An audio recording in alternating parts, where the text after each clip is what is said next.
नमस्कार, पंजाब केसरी टीवी में आपका स्वागत है। मैं हूं आपके साथ मंजूर पठान। आज हमारे साथ बातचीत करने के लिए मौजूद है हिमाचल प्रदेश की 2 बार की पूर्व शिक्षा मंत्री आशा कुमारी जी। उनसे बातचीत करेंगे। मैम, सबसे पहले आपका स्वागत है। बहुत बहुत धन्यवाद।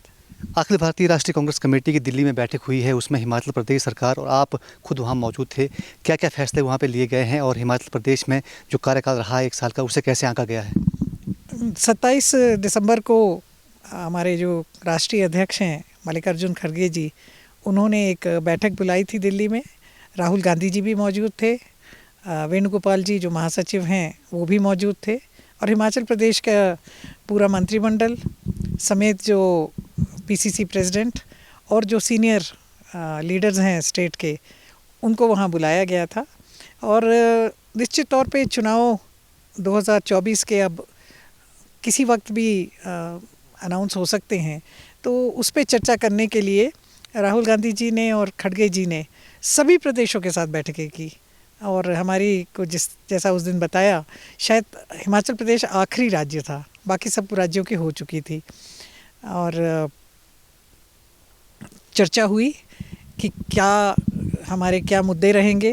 और निश्चित तौर पे ये बात तो स्पष्ट है कि कांग्रेस की सरकार है हिमाचल प्रदेश में।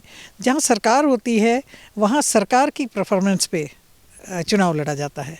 तो सरकार की 1 साल की जो परफॉर्मेंस रही है काफ़ी संतोषजनक रही है। बावजूद इसके कि बहुत बड़ी आपदा आई, ऐसी आपदा वर्षों में हिमाचल प्रदेश में ना देखी थी ना सुनी थी, उसके बावजूद भी जो कांग्रेस की सरकार है जिसका नेतृत्व सुखविंदर सिंह सुक्खू जी कर रहे हैं, मुकेश अग्निहोत्री जी डिप्टी सीएम हैं, मंत्रीगण हैं, बाकी जो सीपीएस हैं और हैं, सब ने मिलजुल करके आपदा प्रबंधन का बहुत अच्छा काम किया। ये बात तो राष्ट्र में सभी मानते हैं कि बहुत अच्छा आपदा प्रबंधन के समय काम रहा। मगर इस बात पे भी दुख और वो जताया गया कि केंद्र सरकार ने ऐसे समय पे जब हिमाचल प्रदेश को ज़रूरत थी तो आगे बढ़ कर के हमारी मदद नहीं की। लगभग 12-13 हज़ार करोड़ का हमारा नुकसान हुआ है।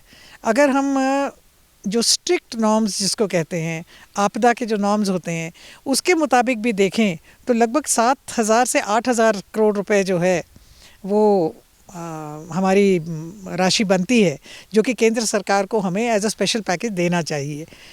नहीं दिया। जो हमारा नेशनल रिलीफ फंड का, वो तो एक ईयरमार्क फंड होता है, उसका 400-500 करोड़ दिया है, पर वो तो हमको हर साल मिलता ही है।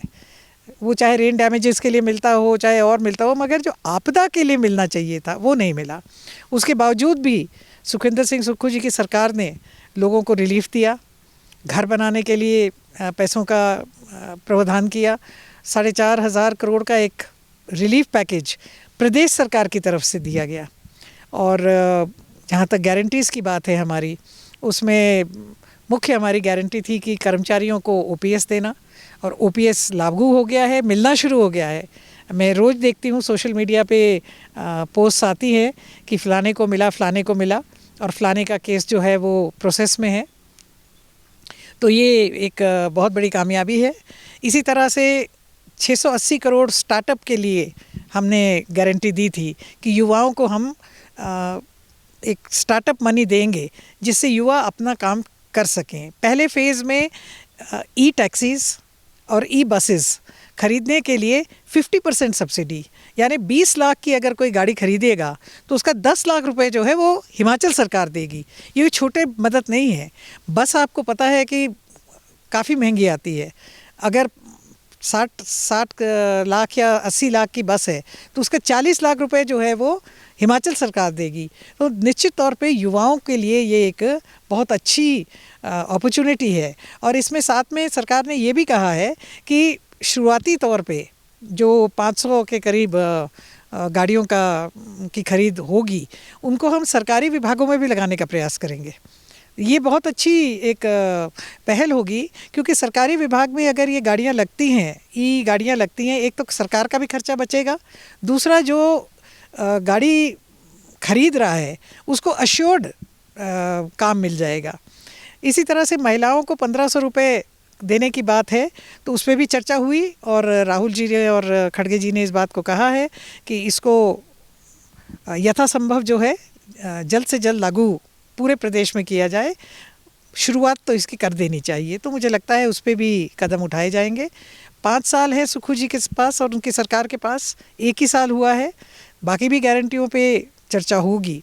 मुख्य चर्चा तो चुनाव को लेकर की ही रही और चुनाव को लेकर के सबका ये मानना था कि जो सबसे बेस्ट कैंडिडेट हो चारों पार्लियामेंट्री सीट से, उसको चुनाव में उतारा जाए, जीत सुनिश्चित करने के लिए हर संभव कदम उठाए जाए। और राहुल जी का विशेष करके एक संदेश कह लीजिए कि जो मन बना के जाएगा जीतने का, वो जीत के आएगा। तो हम लोग मन बना के आए हैं कि हमने जीतना है, तो हमें विश्वास है कि राहुल जी की और खड़गे जी की उम्मीदों पे हम लोग खरे उतरेंगे। हिमाचल प्रदेश में आपकी सरकार ने 1 साल पूरा कर लिया है और आजकल बीजेपी काफ़ी परेशान हो गई है और कह रही है कि हिमाचल प्रदेश में 1 साल में कुछ नहीं हुआ है, क्या कहेंगे? बीजेपी के पास चश्मे नहीं हैं तो या काले चश्मे पहन रखे हैं, तो सही नंबर के चश्मे और या काले चश्मे उतारने का प्रबंध हम लोग कर सकते हैं।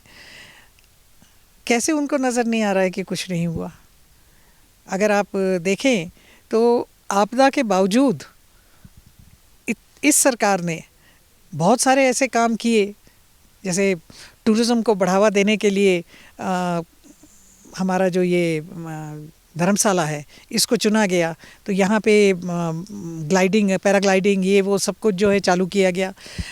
अगर आप देखें कि जिस तरह का हमारा आपदा हुई थी, उसके बाद जिस तरह से टूरिज़्म इंडस्ट्री बिल्कुल माना जा रहा था कि हिमाचल प्रदेश की टूरिज़्म इंडस्ट्री काफ़ी सालों तक नहीं उठेगी, जिस तरह का संदेश सरकार की तरफ से गया, अच्छे प्रबंधन का, अच्छे आपदा प्रबंधन का संदेश गया, यहाँ तक कि आपदा में के लिए लोगों ने जो डोनेशंस दी, मेरे को नहीं लगता कि आज तक कभी भी लोगों ने इतने खुले मन से हिमाचल सरकार को पैसे दिए होंगे जितना आपदा के लिए दिए। और यहाँ तक कि हमारे मुख्यमंत्री ने अपनी सेविंग्स थी उससे 51 लाख रुपीस जो है वो दिए। ये जो संदेश बाहर गया उसका नतीजा ये निकल रहा है और आप देख रहे हैं कि आज हिमाचल प्रदेश में टूरिस्ट जो है वापस जो है बहुत भारी तादाद में आ रहा है। ये अच्छे प्रबंधन, अच्छी सरकार की नीतियों का नतीजा है कि इतनी बड़ी आपदा, इतनी सड़कें नष्ट होने के बावजूद हम ये कॉन्फिडेंस बना पाए लोगों में कि हिमाचल सरकार जो है अपने पैरों पे खड़ी हो सकती है। मैम, आप डलहौजी विधानसभा से आते हैं और खासकर डलहौजी एक टूरिस्ट डेस्टिनेशन भी है, इसे और बेहतर करने के लिए क्या प्रयास आपकी ओर से किए जाएंगे? देखिए, हमारी कोशिश है, पहली सबसे बड़ी समस्या डलहौजी में टूरिस्ट को जो आती है वो पार्किंग की है। तो हम पार्किंग्स बनाने की एक कोशिश में हैं। कुछ 2 तो टेंडर हो भी गए हैं, तीसरा टेंडर तैयार है। एक हम चाहते हैं कि क्योंकि टूरिस्ट को रुकने के लिए, यानी 1 दिन एक्स्ट्रा लगाने के लिए कोई ना कोई अट्रैक्शन होना चाहिए। तो हम देख रहे हैं, हमारे पास ज़मीन उपलब्ध है, हमने ज़मीन आइडेंटिफाई की है जहां हम एक अम्यूज़मेंट पार्क टाइप बनाएं, काफ़ी बड़ा, ताकि लोगों को एक अट्रैक्शन वो बने। हमारी कोशिश है कि हम एक हर्बल पार्क बनाएं जिसमें कि तरह तरह की जो जड़ी बूटियां हैं जो हिमाचल में पाई जाती हैं, उसका पूरा एक पार्क बनाया जाए, तो बाहर से जो लोग आते हैं वो भी उनके लिए एक अट्रैक्शन बने। तो इस तरह की चीज़ों पे हम वर्क कर रहे हैं। कोशिश तो हमारी ट्यूलिप पार्क की भी है, उसमें हम कितनी कामयाबी पाते हैं मुझे अभी मैं कह नहीं सकती, मगर कोशिश हमारी है। हमसे बातचीत करने के लिए शुक्रिया। तो ये थे हिमाचल प्रदेश की 2 बार की पूर्व शिक्षा मंत्री आशा कुमारी जी, जिनका साफ तौर पे कहना है कि अखिल भारतीय कांग्रेस कमेटी के दिल्ली मुख्यालय में जो मीटिंग हुई है उसमें खासकर 2024 के लोकसभा चुनावों को लेकर तैयारियां की जा रही हैं, उसके बारे में बताया और कहा कि हिमाचल प्रदेश में सरकार ने जो 1 साल कार्यकाल पूरा किया है उसमें कैसे कार्य हुआ है उसके बारे में विस्तार से चर्चा की है और कहा है कि बीजेपी काले चश्मे पहनने छोड़ दे, क्योंकि हिमाचल प्रदेश में लगातार विकास हो रहा है। चंबा से पंजाब केसरी टीवी के लिए मंजूर पठान की रिपोर्ट।